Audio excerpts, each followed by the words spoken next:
लोकशाहीचा बुलंद आवाज, रिपब्लिकन वार्ता महाराष्ट्र.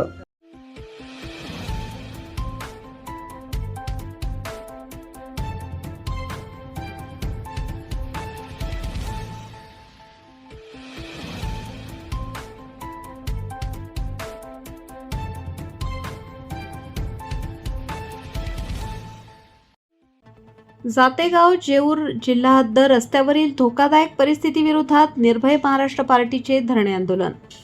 पूल साईडपट्ट्यांच्या मागणीसाठी शेतकऱ्यांसह रस्त्यावर उतरणार नागरिक. सार्वजनिक बांधकाम विभागाला इशारा.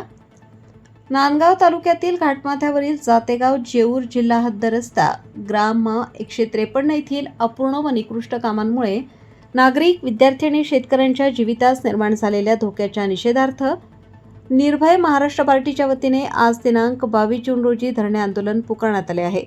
या आंदोलनात परिसरातील शेतकरी, ग्रामस्थ आणि विविध सामाजिक कार्यकर्ते सहभागी होणार असल्याची माहिती निर्भय महाराष्ट्र पार्टीचे तालुकाध्यक्ष चंद्रभान पांडुरंग झोडगे यांनी दिली. मिळालेल्या माहितीनुसार जातेगाव जेऊर जिल्हा हद्द रस्त्याचे काम गेल्या 2 ते 3 वर्षांपासून 2 टप्प्यात करण्यात आले. मात्र रस्त्याचे काम पूर्ण करताना आवश्यक असलेले साईड पट्टे तयार करण्यात आले नाहीत. त्यामुळे वाहन चालकांना वाहन चालवताना मोठ्या अडचणींचा सामना करावा लागत असून अनेक लहान मोठे अपघात घडल्याची तक्रार स्थानिक नागरिकांनी केली आहे.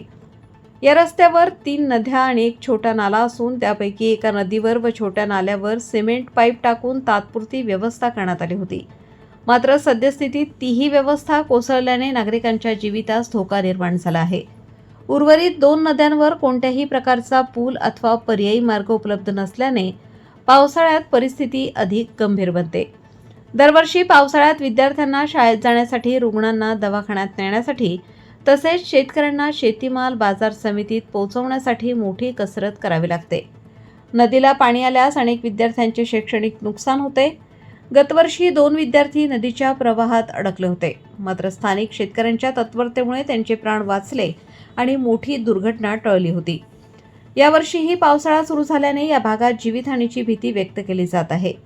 त्यामुळे संबंधित नद्यांवर तातडीने पूल बांधण्यात यावेत, रस्त्याचे साईड पट्टे करण्यात यावेत आणि नागरिकांच्या सुरक्षिततेसाठी कायमस्वरूपी उपाययोजना करण्यात याव्यात, अशी मागणी आंदोलनकर्त्यांनी केली आहे. निर्भय महाराष्ट्र पार्टीचे तालुकाध्यक्ष चंद्रभान पांडुरंग झोडगे यांनी इशारा देताना सांगितले की या रस्त्यावरील धोकादायक परिस्थितीमुळे एखादा शेतकरी, विद्यार्थी किंवा वाहन चालक यांची जीवितहानी झाल्यास त्याची संपूर्ण जबाबदारी सार्वजनिक बांधकाम विभाग नांदगाव यांच्यावर राहील. प्रशासनाने तात्काळ दखल घेऊन पूल व साईडपट्ट्यांचे काम हाती घ्यावे. या मागण्यांसाठी शेतकरी व ग्रामस्थांसमवेत निर्भय महाराष्ट्र पार्टीने संबंधित रस्त्यावरच धरणे आंदोलन सुरू केले असून प्रशासनाच्या भूमिकेकडे संपूर्ण तालुक्याचे लक्ष लागले आहे. आंदोलनकर्त्यांनी मागण्या मान्य न झाल्यास पुढील काळात अधिक तीव्र आंदोलन छेडण्याचा इशाराही दिला आहे. रिपब्लिकन वार्ता महाराष्ट्र न्यूजसाठी प्रतिनिधी Muktaram Bagul, Nandgaon, Nashik. Subscribe now and press the bell icon.